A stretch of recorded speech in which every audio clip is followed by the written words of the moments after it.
साथियों, सबसे पहले मैं मैडम का धन्यवाद करता हूं कि उन्होंने आप लोगों को यहां एकत्रित करके और मुझे आप लोगों से बातचीत करने का एक अवसर प्रदान किया आपके कॉलेज के अंदर। तो मैडम बहुत बहुत शुक्रिया आपका। साथियों, हम सब जानते हैं कि 3 जुलाई को हमारी एसोसिएशन के चुनाव की तारीख तय की गई है। अब हमारी एसोसिएशन के बारे में आप लोग में बहुत सारे लोग जो है बहुत कुछ जानते हैं, बहुत सारे लोग जो है केवल 3-4 सालों के ऊपर एक किस्म से परफॉर्मेंस को और मद्देनज़र रखते हुए कोई टिप्पणी कर सकते हैं। लेकिन मैं आपको बताता हूं कि हमारी एसोसिएशन एक तरीके से एक ऐसा इतिहास रखती है जिसके ऊपर हम सब गौरव कर सकते हैं। ऐसे ऐसे प्रोफेसर, अपने विषय के बहुत बड़े विद्वान आदमी, उन्होंने हमें नेतृत्व दिया है। अब 1-2 नाम मैं आपको बता सकता हूं, और मैंने जो एक पत्र आपके नाम लिखा उसके अंदर भी वो नाम दर्ज हैं। प्रोफेसर रामनाथ चसवाल हैं, शुरुआती हमारे प्रधान रहे। अलग अलग जगह के ऊपर सरकार ने उनको उत्पीड़न करने के लिए एक किस्म से ट्रांसफ़र किया, बसों में धक्के खाते रहे, और ट्रांसफ़र और धक्के ही नहीं, बहुत बार सस्पेंशन भी भुगतनी पड़ी। और इसी बसों के अंदर बैठ करके उन्होंने इतनी बेहतरीन शायरी जो है वो पैदा की है, आप कभी उनकी लिखी हुई किताबें पढ़ना। प्रोफेसर महावीर शर्मा जी हैं, उन्होंने भी जो है शिक्षक अधिकारों के ऊपर बहुत सारी जो है अपना काम किया। और ये सब काम करते हुए वो अब उन्होंने अपनी कोई विषय की जो महारथा है, एक किस्म से जो विद्वता है, उसके ऊपर कहीं जो है कमजोरी नहीं की। तो साथियों, ज़्यादा इसके ऊपर ना बोलते हुए मुझे केवल थोड़ा बहुत जो कभी ऐसा होता है कि जब हम ये देखते हैं कि भाई हमारे सामने चुनौतियाँ क्या है, चुनौतियों के बारे में अगर बात करें, पूरे के पूरे आज़ादी के बाद में शिक्षा के जो क्षेत्र है, खास करके हायर एजुकेशन के सामने जितनी चुनौती आज के दौर में पैदा हुई है, उतनी चुनौती आपको कभी दिखाई नहीं देगी। सरकारें दावा करती हैं, उनको देख करके ऐसा लगता है कि बहुत कुछ हो रहा है, लेकिन जब हम ग्राउंड के अंदर देखते हैं तो आपको भयानक एक किस्म का कंट्राडिक्शन आपको दिखाई देगा। अभी आपने देखा होगा टीवी के ऊपर जो है नई शिक्षा नीति हमारी आई, उसके ऊपर चर्चाएं आपने देखी होगी। प्रशंसा के अंदर इतने बड़े बड़े विद्वान लोगों को ला करके खड़ा कर दिया। कोई गंभीर एक किस्म से जो चर्चा नई शिक्षा नीति के ऊपर होनी चाहिए, वो हमारी एसोसिएशन के साथी उसके ऊपर चर्चा कर सकते थे, लेकिन वो चर्चा नहीं की। अब केवल एक हमारे साथियों ने ऑनलाइन सेमिनार उसके ऊपर आयोजित किया, और जैसे सरकार जो है, सरकार ने उनको कहा कि भाई ये 2 विद्वान हैं, इन 2 विद्वानों को रख करके आप पूरे के पूरे जो आपकी टीचर फैटर्निटी है उसको आप शिक्षित कीजिए। यानी कि कोई विश्लेषणात्मक उसके ऊपर टिप्पणी की बजाय वही लोग जो एक किस्म से भोंपू के तौर के ऊपर नई शिक्षा नीति के ऊपर बोल रहे थे, हमारी एसोसिएशन भी उसी के ऊपर अगर बात करती है। मैं ये नहीं कह रहा कि नई शिक्षा नीति के अंदर सब कुछ खराब है, मैं ये कह रहा हूँ कि एक टीचर होने के नाते जिस तरीके से नई शिक्षा नीति के ऊपर हमें बात करनी चाहिए थी, वो बात हमने नहीं की, एक एसोसिएशन के जो है नेतृत्वकारी साथी होते हुए। अब उस शिक्षा नीति के अंदर अगर आप देखोगे, इतने बेहतरीन शब्द प्रयोग किए गए हैं, और उससे ये लगता है कि भाई हमारी नई शिक्षा नीति एक किस्म से दुनिया की सबसे बेहतरीन शिक्षा नीति बनने जा रही है। और आप ये भी देखोगे, ये दिखाई दे रहा है कि अब दुनिया के अंदर हायर एजुकेशन के अंदर अगर किसी का परचम लहराया जाएगा तो वो जो है हिंदुस्तान और ख़ास करके हरियाणा के हायर एजुकेशन का परचम जो है वो लहराया जाए, लेकिन ऐसा नहीं है। आप उसके ऊपर पढ़ोगे, जो सरकारें कह रही है और जो हो रहा है, उसके अंदर आप भयानक एक किस्म से कंट्राडिक्शन आपको दिखाई देगा। सरकारों के ऊपर मैं कभी निराश नहीं होता। सरकारों की एक प्रवृत्ति है, सत्ता जो कुर्सी के ऊपर बैठे हुए लोग हैं, वो एक किस्म से एक उनकी साइकी होती है, वो उसी साइकी के ऊपर काम कर रहे होते हैं, इसीलिए उनके ऊपर टिप्पणी करने के लिए ये मंच नहीं है। लेकिन हमारे एसोसिएशन के साथियों के ऊपर ही टिप्पणी करते हुए मैं ये बात कह रहा हूँ कि जिस गंभीरता के ऊपर जो है चर्चा होनी चाहिए, वो गंभीरता जो है वो अभी हम जो है वो खो चुके हैं। और ये कोई हमारी एसोसिएशन के लिए और हायर एजुकेशन के अंदर जो काम कर रहे साथी हैं उसके ऊपर जो है कोई बहुत अच्छी चीज़ नहीं है। साथियों, अभी आप देखते हैं कि जहाँ पर भी बात करें हर साथी यूँ कहता है कि भाई एसोसिएशन ने कुछ नहीं किया, एसोसिएशन ने कुछ नहीं किया 4 साल से। मैं कोई इस तरीके की टिप्पणी लेकर के आपके बीच में नहीं रहा। ये जो एसोसिएशन के अंदर चुने हुए साथी हैं सारे मेरे बेहतरीन दोस्त हैं, और ये कोई प्रोफेशनल क्रांतिकारी नहीं है कि भाई हर जो है 12 महीने 24 घंटे केवल इसी काम के अंदर लगे रहेंगे। वो भी टीचर हैं, नौकरी पेशा लोग हैं। इसी पृष्ठभूमि और इसी परिस्थितियों के बीच में उनको जो है एसोसिएशन का भी काम करना पड़ता है। तो मैं कोई उनके बारे में निराशावादी नहीं हूँ, लेकिन मैं वहाँ उस मीटिंग के अंदर भी मैंने एक बात कही थी कि भाई आप लोगों ने जो काम किया होगा, जैसे भी किया होगा, ठीक है, कोई उसके अंदर ऐसी चीज़ नहीं है। लेकिन केवल जो निराशा होती है वो ये होती है कि आपने काम करते हुए सरकारों ने जहाँ जहाँ पर आपके सामने जो है व्यवधान पैदा किया, तो आप लोगों को हमें आह्वान देना चाहिए था। उस आह्वान के ऊपर आप जो है खरे नहीं उतरे। इस बात को लेकर के मैं केवल निराशावादी उनसे हूँ। दूसरा मुद्दा ये है कि अभी 2-3 साल से आप जो है वित्तीय ऑडिट के बारे में जो आपको टिप्पणी करते, मैंने जो है 3 सालों के अंदर कभी इसके ऊपर टिप्पणी नहीं की, लेकिन निराशावादी तो इसके ऊपर भी हूँ। भाई मैं ये नहीं कह रहा, किसी साथी के बारे में मैं ये नहीं कहता कि वो पैसे खा गए। अरे उनको इतनी तनख्वाह मिलती है, वो पैसे कैसे खा सकते हैं? लेकिन अगर आपने पैसे इस तरीके से उसका यूज़ किया, अगर जनता के बीच में, हमारे साथियों के बीच में पारदर्शी तरीके से आप वो रिपोर्ट रख देते हैं, उससे बढ़िया बात नहीं है। इस मामले में केवल मैं निराशावादी यहाँ तक हूँ कि भाई हमारी एसोसिएशन का रिन्यूअल जो है 6-7 सालों से केवल इसलिए नहीं हो पा रहा कि हम वित्तीय ऑडिट जो है वो पेश नहीं कर पा रहे हैं। तो क्या ये चिंता की बात नहीं है? केवल निराशा यहाँ पर होती है, और निराशा केवल इतनी बड़ी निराशा नहीं है कि हम तोड़ नहीं सकते। आप देखो अभी जो ये वोटर लिस्ट आई है, उस वोटर लिस्ट के अंदर लगभग 3500 के आसपास जो टीचर्स हैं उन्होंने अपनी मेंबरशिप दी है। तो क्या ये निराशा के अंदर ली गई मेंबरशिप है? यानी कि हम कह सकते हैं कि ऊपरी टिप्पणियां तो एसोसिएशन के बारे में ऐसे हो सकती है कि साथियों के अंदर निराशा है, लेकिन जब मेंबरशिप देखते हैं तो एसोसिएशन के बारे में लोगों के बीच में एक उत्साह दिखाई देता है, और ये बड़ी प्रशंसा की बात है। ये मुझे सबसे अच्छी बात एक तरीके से दिखाई देती है।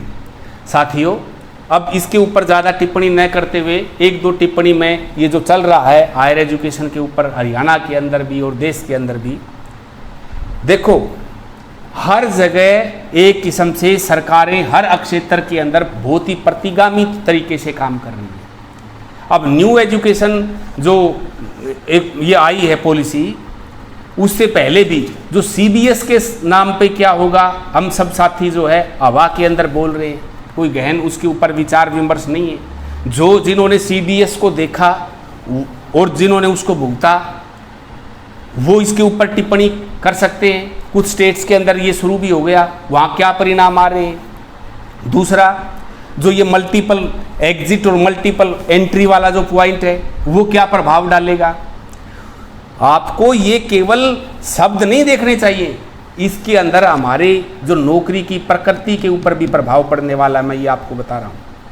अब ये जो आप देख रहे हो, खास करके जो नौजवान जो हमसे पढ़ करके जाते हैं आर्मी के अंदर, आर्मी की तैयारी कर रहे हैं और एक सपना देखते हैं आर्मी के अंदर, जो ये आप बोल रहे हैं सैनिकों का एक नया प्रारूप अग्निवीर जो लेकर के आए हैं, क्या आपको नहीं लगता कि हायर एजुकेशन के अंदर ये वीर नहीं आएंगे?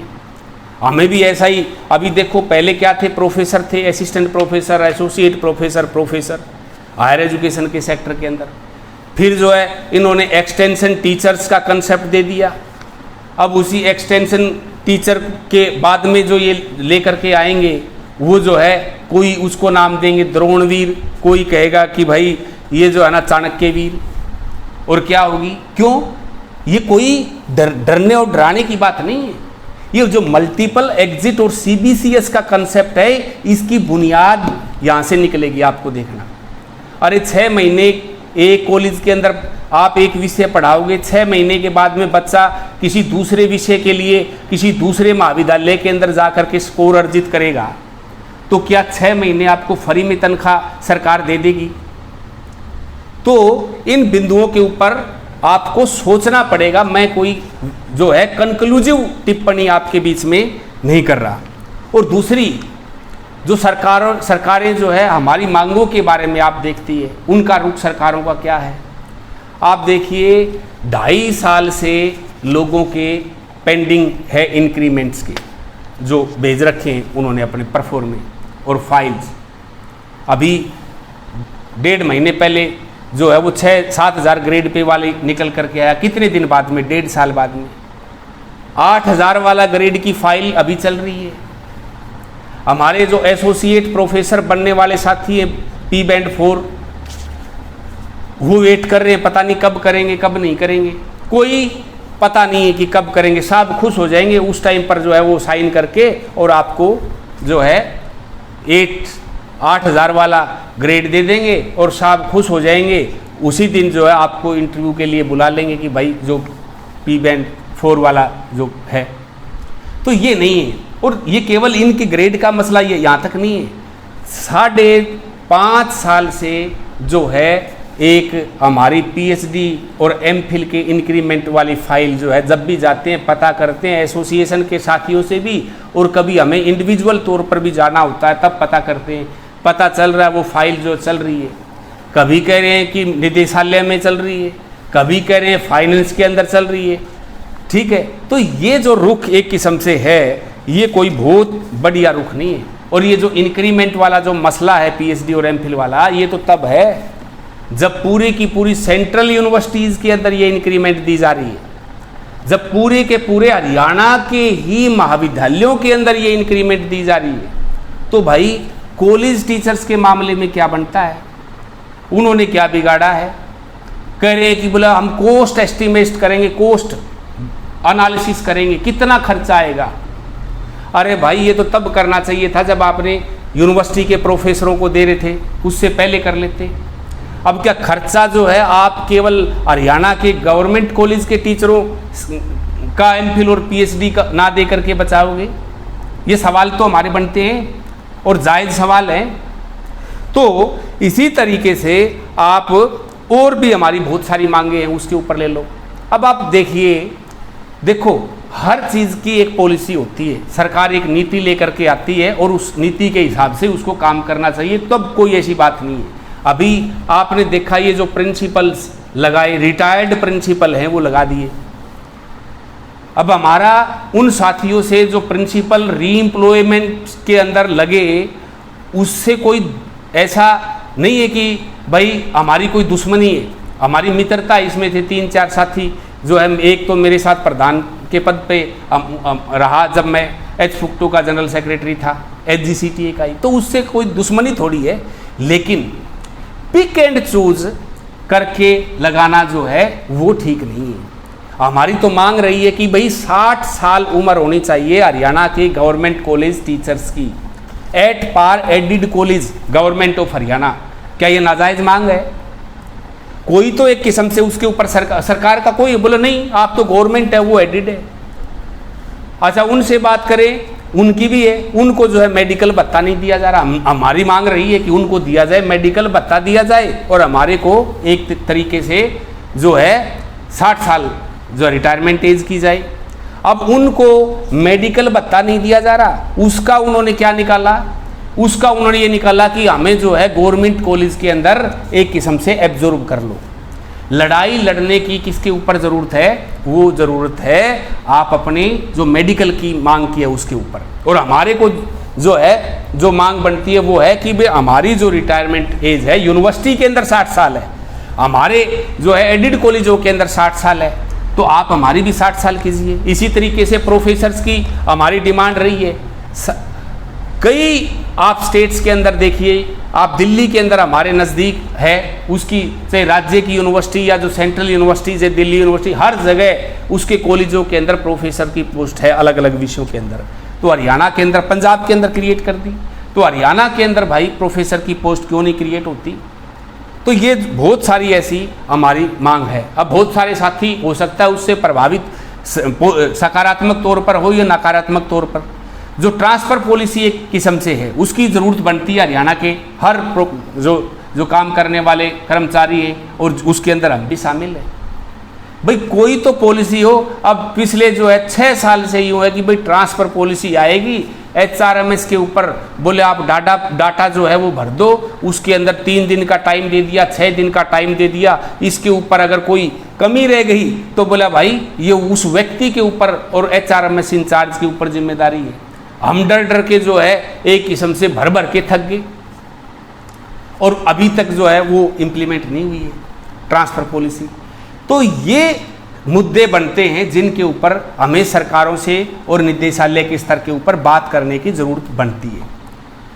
साथियों, इसी कड़ी के अंदर बहुत सारे साथी जो है वो एसोसिएशन की मजबूती का एक सवाल उठाते रहे हैं, क्योंकि ये मुद्दे हर व्यक्ति के स्तर के मुद्दे नहीं हैं, ये सामूहिक मुद्दे हैं। तो सामूहिक प्लेटफॉर्म ही इसके लिए बनता है, और उसी सामूहिक प्लेटफॉर्म के तौर पर हमें एसोसिएशन की ज़रूरत हमारी रही है। और हमने इतिहास बताया, ऐसे प्रोफेसरों के नाम भी बताए जिन्होंने इन्हीं सामूहिक मुद्दों के ऊपर बहुत सारी लड़ाइयाँ लड़ी है। मैं खुद आप जो है इसी एसोसिएशन के अंदर HGCTA के अंदर चुन करके आया। मैं जब एक तरीके से गवर्नमेंट कॉलेज सेक्टर 14 के अंदर था, लगा ही था उस टाइम, तो 1.5 साल हुए थे। वहाँ के सीनियर साथी जो कई तो प्रिंसिपल के तौर पर रिटायर हो गए और कुछ हैं, उन्होंने कहा भाई हम सुनील को जो है एक तरीके से इस एसोसिएशन के अंदर हमारे प्रतिनिधि के तौर पर भेजना चाहते हैं। मैंने कहा, बोला भाई ठीक। मैं बोला जी मैं तो सबसे जूनियर हूँ, आप अगर भेजोगे तो मैं लड़ लूँगा। बोला भाई लड़ लेगा। मैंने कहा लड़ लूँगा। अब वहाँ पर जो है जींद के अंदर ही चुनाव थे, इस बार भी केंद्र जींद बना हुआ है, तो जींद के अंदर गए, मैंने वहाँ जा कर के पर्चा भर दिया। वहाँ पर बहुत बड़े बड़े साथी जो है अपना वक्तव्य दे रहे थे, आप लोगों से रूबरू हो रहे थे। मेरे को भी 2 मिनट टाइम मिला। मैंने इन्हीं मुद्दों के ऊपर आपके साथ उसी लॉजिक के साथ, उसी पॉजिटिविटी के साथ आप लोगों के साथ बातचीत रखी, और मुझे बड़ी खुशी हुई कि, और मैंने एक बात कही थी, अगर मैं चुन करके आया तो मेरा एक रहेगा। मैं ये नहीं कह रहा कि मैं ये कर दूंगा, मैं वो कर दूंगा, मैं यूं कर दूंगा, ऐसे नहीं। मैंने कहा था हरियाणा के कॉलेज टीचर के, प्रोफेसर की, यूनियन की एक गरिमा होनी चाहिए, और अगर मैं चुन करके आया तो उस गरिमा की रक्षा के लिए कुछ भी कर देंगे। इसमें क्या दो राय होगी? आपको पता है मैं उस टाइम पर जो है ऑर्गेनाइजिंग सेक्रेटरी के पद पर हुआ। उसके बाद में एच फुक्टो के चुनाव हुए, जो हमारा एक मंच है यूनिवर्सिटीज़ की एसोसिएशन का और कॉलेजेस की एसोसिएशन का। उस मंच के ऊपर मुझे जनरल सेक्रेटरी की जिम्मेदारी दी गई। अब जब मैं था ऑर्गेनाइजिंग सेक्रेटरी, मेरे बहुत ही बेहतरीन साथी हैं, डॉक्टर संदीप कंधवाल प्रधान थे। बहुत सारे लोग नेगेटिव टिप्पणी कर देंगे, लेकिन मैं उनकी एक किस्म से भले मानस के तौर पर और भले टीचर के तौर पर हमेशा कदर करता हूँ। ठीक है, उनके साथ मुझे काम करने का मौका मिला। उस समय हमारे वो होते थे SS प्रसाद, आप सब साथी जानते हैं, मैडम थी उस टाइम पर। ठीक है, और उन्होंने वो जो घटना घटी थी उसके बाद में मेरे को, यही मैडम ये बैठी हैं जो, उन्होंने कहा सुनील, बोला मुझे आज आपको वोट दे करके जो है, बोला बड़ी खुशी हुई। पूरी एसोसिएशन के अंदर जब SS प्रसाद टिप्पणी कर रहा है कि भाई क्या महिला टीचर मुझसे पूछ करके कंसीव करती है कि मैं उनकी मैटरनिटी लीव के ऊपर कोई बातचीत जो है वो करूं। साथियों, हमने विरोध दर्ज करवाया, पर्टिकुलर मैंने दर्ज करवाया, उसके ऊपर आप लोगों ने मिल करके जबरदस्त प्रदर्शन किया, और हमने मिल करके महिला आयोग के अंदर उस मुद्दे को लेकर के गए। व्यक्तिगत तौर के ऊपर ढूंढता ढूंढता जो है केरला का एक महिला सांसद जो है वो मिली, उन्होंने शून्यकाल के अंदर वो मुद्दा उठाया। भर्त्सना हुई पार्लियामेंट के अंदर। मैं आपको एक तरीके से संसद की जो है प्रोसीडिंग दे दूंगा। अब उन्होंने उसी समय जो है मेरा ट्रांसफ़र कर दिया। अभी 20 दिन पहले सेक्टर 14 से ट्रांसफ़र होकर के मैं आया था गुड़गांव से, जो है दुबलदन 20 दिन हुए थे। 20 दिन के बाद मैं ट्रांसफ़र कर दिया बहू जोलरी। अब ये बहू जोलरी अभी 7-8 साल हो गए उन बातों को मैं यहाँ पर हूँ। बहू जोलरी के बारे में मैं बताता हूँ आपको। एक समय अध्यापकों का आंदोलन होता था, चला हरियाणा के अंदर, स्कूल टीचर्स का। जितने भी एक किस्म से लीडर्स थे तब सबका बहू जोलरी ट्रांसफ़र कर दिया। उसी समय डॉक्टर दैया रहे हैं प्रोफेसर सर्जरी के, उन्होंने एक रागनी लिखी थी, बदली कर दी बहू जोलरी रंजगात में छारा से, टाबर मेरे सड़क पर आगे आना जाना खारा से। तो ये कोई ट्रांसफ़र का मुद्दा नहीं है। मैंने तो कहा आप लोगों को कि भाई हमारी एसोसिएशन के जो एक किस्म से नेतृत्वकारी साथी रहे हैं, उन्होंने भयानक उत्पीड़न सही, सस्पेंशन सही, टर्मिनेशन भी हुए, टर्मिनेट भी हुए। तो ये कोई ऐसी बात नहीं है और इसीलिए मैंने कभी उसके बाद में ट्रांसफ़र के लिए अप्लाई नहीं किया। सरकार जहाँ भेजेगी वहाँ नौकरी करेंगे। और ना मेरे साथी इतने संवेदनशील निकले कि कभी जा करके कह दे यार सुनील का आंदोलन के अंदर ट्रांसफ़र हुआ, चलो इसकी हम कोशिश करते हैं। ना मैंने उनसे तवक्को रखी। तो ये बात, ये जो है मुख्य बात वो कहने की ये है कि भाई हमें अपनी एसोसिएशन और अपने शिक्षक अधिकार की के उसमें आप कह सकते हो गरिमा के लिए जो है वो हमेशा लड़ना चाहिए। ये तवक्को रखना एसोसिएशन के साथियों से कोई बहुत बड़ी एक किस्म से मांग नहीं आप कह सकते। तो साथियों, ज़्यादा ना बोलते हुए केवल यही आपसे मैं एक तरीके से तवक्को रखता हूँ कि अब जो आपने उत्साह दिखाया, एक तरीके से 3500 के लगभग जो मेंबरशिप ली, मेरे को लगता है पहली बार हरियाणा के अंदर इतने कॉलेज टीचर ने अपनी एसोसिएशन की मेंबरशिप ली होगी। तो उस उत्साह को एक किस्म से हम कहीं कंक्लूसिव वे के अंदर एक ऐसी लीडरशिप चुनने के लिए अपने आप को तैयार करें जो हमारे साथी हमारे को बेहतर तरीके से रिप्रेजेंट करते हैं। केवल एचजीसीटीए का मंच प्रधानी का मंच नहीं है, मैं बता देता हूँ। ये हम बात कर रहे थे 2-3 साथी वहीं बार बैठ करके, वो बोले यार सुनील कुछ करो, इकट्ठे होकर के ऐसे पॉजिटिव नेचर के साथी हो जाए। हमने ऐसे साथियों की जो है एक मीटिंग भी बुलाई, चलो भाई मिल बैठ करके करते हैं। मैंने कहा भाई, उन्होंने कहा भाई कौन कौन खड़ा होना चाहता है, मैंने कहा चलो मैं भी भाग ले लेता हूँ। तो वो जो 4-5 साथी थे उनमें से 3 तो प्रधान के ऊपर अड़ गए कि भाई प्रधान मैं हूँ। मेरे साथियों ने कहा कि भाई आपको केवल प्रधान लड़ना है। मेरे को बोले भाई आप, मैंने कहा भाई एसोसिएशन के अंदर अगर आप किसी भी पद के ऊपर हो, अगर आप सक्रिय साथी हो, अगर आपको बात रखने की आती है और अगर आप शिक्षक और शिक्षा के मुद्दों के ऊपर सचेत और संवेदनशील हो तो पद कोई मायने नहीं रखता।